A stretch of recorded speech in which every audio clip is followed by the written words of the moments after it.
every hardware wallet has four components. And the four components, well, how about I ask you that question, Faris? What do you think the four components, technical components of a hardware wallet is? Yeah, I'm not going to be able to tell you that with a hardware wallet. All right. I was just trying to stop talking. So I will go through this really quickly. Nice try. Yeah. Welcome to Bitcoin Basics with your hosts Faris and Gordon. Visit bitcoinbasics.help if you need help buying and securing your Bitcoin. Hello, everyone. Welcome to another episode of the Bitcoin Basics podcast. I am your host, Faris, here with Gordon as well. It is October the 5th, 2021.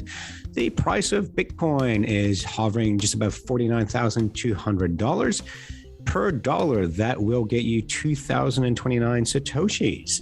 Now, Gordon, I believe today we're going to talk about an article that I sent you about Coldcard and it no longer being open source. Is that correct? Well, you sending me the article is correct, but we'll get to the other answer in a second. Before we go there, because there's a lot of misinformation, there's just total FUD out there. Let's go back to square one, Faris. What is open source? I talk about it all the time. So this is something that took me a while, not a while, but once I understood, I really appreciated it. And I'm very fortunate to have the Gordon in my corner. He's a tech geek who can actually understand things very simply, which is as rare as a unicorn or a sober Australian. So what that means, open source is essentially, it is a program or a code which anyone can write and contribute to, and it is open to the public. So for example, Apple iOS software is not open source. Someone working for Apple, he gets paid by Apple, writes it, and it belongs to Apple. No one really knows what goes behind the scenes. Unlike, you can't take a phone apart and reverse engineer it. You can't really reverse engineer a code, from my understanding. However, something that's open source means I'm putting it out there into the internet, and anyone can look at it. Anyone can contribute to it.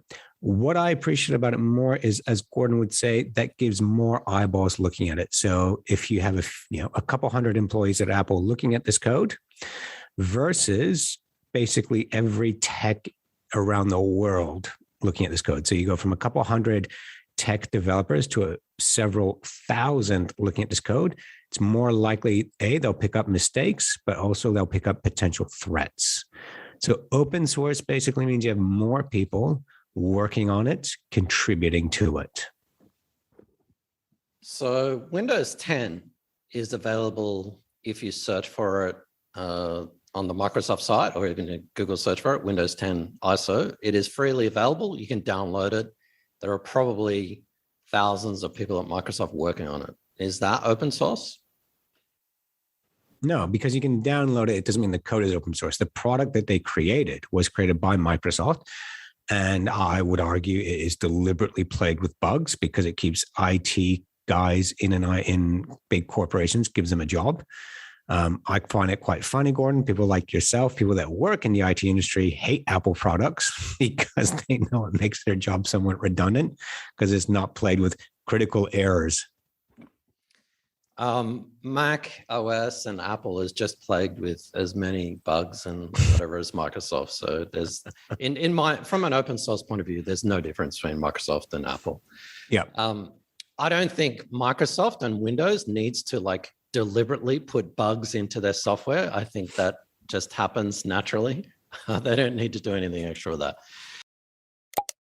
If you enjoyed this podcast, please subscribe, like, and share so we can find others like yourself. So yeah, you're right, Faris. There are really three components. One is something that is freely available, and we're not talking about the code. So yeah, you can go to Microsoft and download Windows 10. Yeah, it's available, but not the code. So we're talking about the code. Is it freely available? Number one, so with Windows and Mac, no. Number two, can you modify it? So for example, can you download the source code, modify it? For example, Litecoin. Litecoin is basically a ripoff of Bitcoin. Someone downloaded we know, what was his name? Charlie Lee downloaded Bitcoin code Instead of 10-minute blocks, there are 2.5-minute blocks. Instead of 21 million, there are 84 million, blah, blah, blah. Changed, in your text editor, when you do a search and replace the word Bitcoin and replace it with Litecoin. Bang, I've just created Litecoin. Fantastic, billion-dollar coin.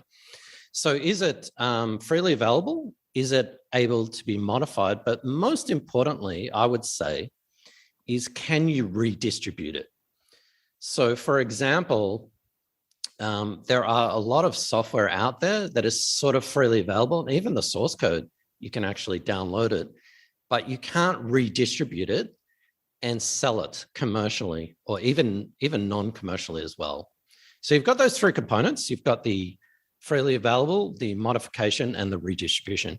And a lot of people are aware of software licenses. So we look at stuff like Photoshop or Windows or Mac OS, and we'd say, yeah, okay, that's proprietary license. But open source has a license as well, which a lot of people sort of don't realize. So when you download Firefox, or when you download Bitcoin, or when you even download Linux, which is what I use, there is a license, and that is an open source license. And that is an agreement between the author of the software and the user, which is us. Now, that license is implicit when you're using Firefox or Linux, because that agreement, you don't sign anything or there's no contracts or any of that. But there is actually a license. So the whole kerfuffle with Coldcard, and that's the reason why I explained it in those terms, is because, yes, Faris? Sorry, I'll just jump in. For those of you who aren't aware of what Coldcard is, it is a cold storage device where you can store your Bitcoins that is offline, so to speak. Yeah, thanks for that. Yeah, so Coldcard, we can say, is a hardware wallet like Ledger and Trezor and some of the others. And we'll get into open and closed source of the different hardware manufacturers in a moment. But the whole kerfuffle, and there's so much FUD out there that I kind of ignored most of it, and we don't really need to go into all of it. The whole kerfuffle is Coldcard, or the parent company is called Coinkite, changed the open source software license. So as we said, with products like Windows, Mac, Photoshop, they are proprietary, or what we call closed source licenses. When it comes to open source, there isn't just one open source license. There's like literally hundreds, if not thousands of licenses. However, there's really only three main ones. One kind of license, which is what Firefox, for example, uses, is you can download this code, you can change it, you can modify it, you can redistribute it, you can sell it, you can do whatever the hell you want with it. So if you wanted to, we could download Firefox, rebrand it, put a CoinCompass logo on it, and we could sell it as the CoinCompass browser. Why would we do that? I don't know, but we could if we wanted to. So that's a really free and open sort of license. Most people say that is really the only kind of open source license. The second kind of open source license is the same. You can download it, you can modify it, you can redistribute it, with the one caveat that you cannot use it for commercial purposes. That's what Coldcard have done. Coldcard have actually changed it from you can do whatever you want to you can do whatever you want, but you can't sell it. From a technical point of view, it's still open source and there's really no difference. I would not stop recommending Coldcard. From an ideological point of view, I'm disappointed, because the true nature of open source is that open collaboration. And technically, it's no longer really kind of true sort of open source. I won't go into the weeds, Faris, but I think it's really important to, because a lot of these arguments in Bitcoin technology are nuanced. They're not black and white. And I just wanted to go into the components of a hardware wallet. I'm not going to go into great detail, but I think it is important to do that because a lot of people don't realize what is actually involved. BitcoinBasics.help is excited to announce our next webinar happening on the 11th and 12th of December 2021, where you'll learn how to buy and sell Bitcoin confidently and securely. Join Faris and Gordon, co-founders of CoinCompass.com and the co-hosts of this podcast, BitcoinBasics.help, to learn more about Bitcoin. Learn more about its fundamentals from an economic and technical point of view. Learn how to buy and withdraw Bitcoin by dealing with wallets and exchanges. And perhaps most importantly, learn about InfoSec and private key management best practices to secure and safely store your Bitcoins for the short and long term. Check out bitcoinbasics.help/webinar to find out more. Fill out the registration form and feel free to ask questions or leave a comment. We'd love to hear from you.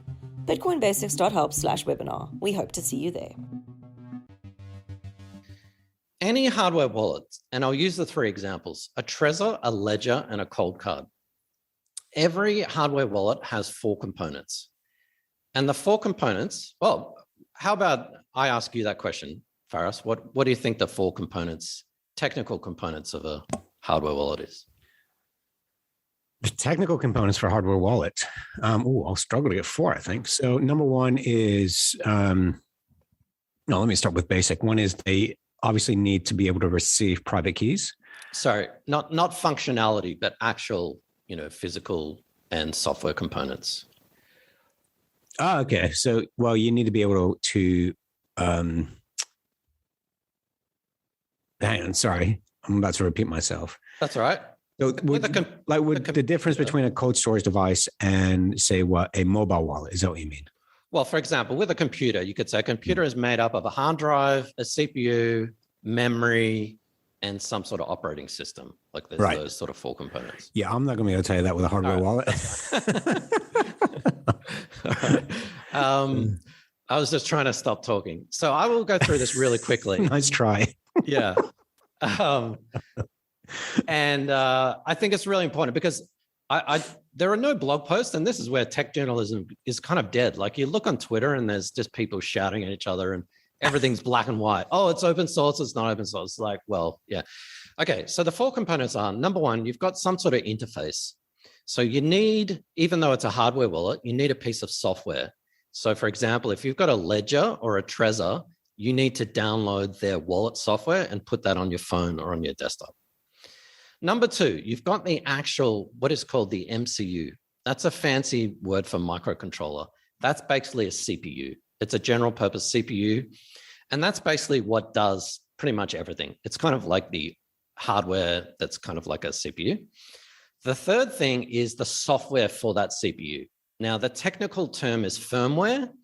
Again, that's just a fancy name for operating system. So it's like Windows, Mac, or Linux, but for a hardware wallet. That's called firmware. And then the fourth thing and the last thing is called a secure element.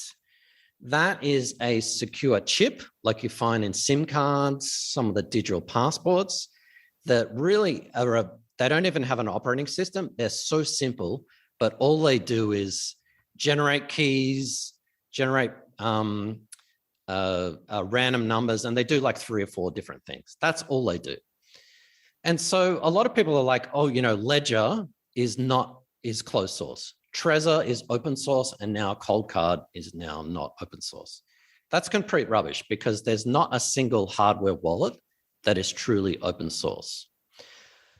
So for example, Ledger is totally closed source. You can't download any of the code. You don't know what's doing. It's a complete black box. Now, Ledger have put a lot of money into security. They've got a reputation to protect. So kind of like Windows or Mac, you're kind of relying on the developers, but you're kind of relying on past history, like how many times has it been hacked sort of thing. Opposite is Trezor. So Trezor kind of is open source. The reason why I don't recommend a Trezor is they don't have this secure element. So Trezor is basically kind of like a USB in that it's got certain software on it, but there's no actual secure element. I see that, and many other people see that as a major security risk because basically software can be hacked. So you've got Ledger, who are completely closed source. Coldcard is basically trying to be an open source version of a Ledger. So I mentioned you've got the wallet software, you've got the hardware controller, you've got the operating system. The fourth thing, the secure element. There is no such thing as an open source version of that. That does not exist. So a lot of people screaming and shouting, simply one doesn't exist because these manufacturers, in a factory of Taiwan or China or Hong Kong, whatever. They're creating like, millions of these sort of things. They're all proprietary. So at the end of the day, there's no such thing really as an open source hardware wallet because of this need for a secure element.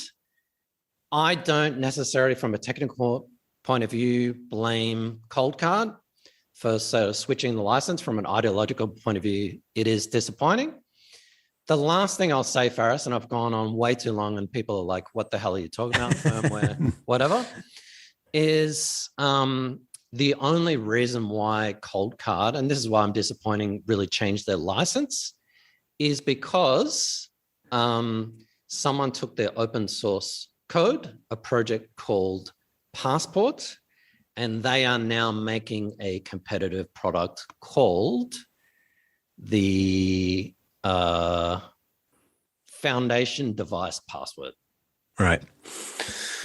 So yeah, thanks, Gordon. The reason I want us to talk about it, so I know in the past we have recommended Coldcard to our clients, and when this happened, I knew one of the key reasons you recommended was the open source nature of it. And like for example, I know WhatsApp, that was created by a guy who could have made millions by selling that code, but he didn't. He just released it onto the internet, and then the Facebook face took it and created WhatsApp. And the guy that created that didn't receive any money out of it. So just briefly, Gordon, why would someone create something and make it open source rather than try and copyright it and make some money out of it? Yeah, that's the age-old question. That's what my dad asked me all the time. He's like, well, why is Linux open source, Firefox or whatever? What's the point? You're making no money. I guess the main reason is altruistic. People want to create something that's free and they want to openly collaborate with other companies. So I guess Bitcoin wouldn't work if it wasn't open source, because if Bitcoin was closed source, like it's developed by Amazon or Google or, the Federal Reserve or America, it would just be another coin. Like it'd just be kind of like another currency, like a Google coin or Amazon coin. So I guess the main reason is it's altruistic. But having said that, Firefox is open source. The Firefox product is completely free, so you can download it. And there are many variations on it. There are different browsers. For example, the Tor browser is based on Firefox. But the Mozilla or Firefox Foundation makes $500 million a year from advertising. So for example, Google pays Firefox $400 million a year for Google to be the default search engine. It's not DuckDuckGo, it's not these other search engines. So there are actually companies that are built around open source products that are actually making a lot of money. So it's not necessarily that open source means it's free and no one makes money. Usually the project is free, anyone can download it, but the support, the maintenance, any commercial or enterprise application, that's where a company provides that. Yeah, and this is the beauty of Bitcoin, is that yes, it is open source and we're seeing an industry built around Bitcoin, but you can also own a piece of that industry. So when the internet was created, you couldn't buy shares directly in the internet.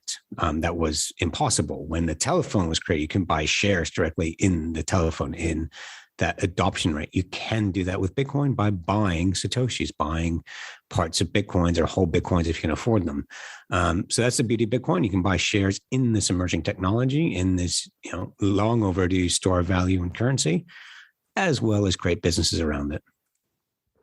Yeah, and that's what Blockstream's basically done. Blockstream is one of the major contributors to Bitcoin. They hire 4 or 5 developers full-time to develop the Bitcoin source code. Now, they don't make any money from that. They're basically paying employees to work on an open source project. But in the long run, their business is built around Bitcoin. So they kind of see the incentive of, well, if we make Bitcoin more secure, more faster, blah, blah, blah, then in the long run, that benefits our products and services anyway. So it's sort of a win-win. You're contributing money and resources to an open source project, but that open source project is also enabling you to provide products and services.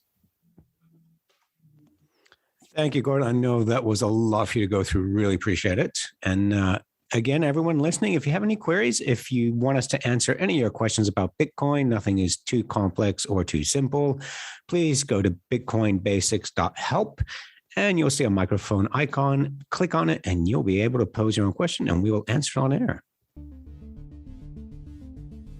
Thanks for watching or listening. If you enjoyed this podcast, please like, subscribe, and share so we can spread this educational content to others like yourself. Visit bitcoinbasics.help. Disclaimer. Any content provided by CoinCompass is for educational and informational purposes only and is not investment, legal, tax, or any other professional advice. A qualified professional should be consulted before making any financial decisions. CoinCompass will at times recommend certain products, services, and technologies, but these are opinions based upon our own or podcast guests' experience and not endorsements. We take no liability for out-of-date or inaccurate information, software bugs, manufacturing errors, technology misuse, or issues involving third parties. Visit coincompass.com for more information and please contact us.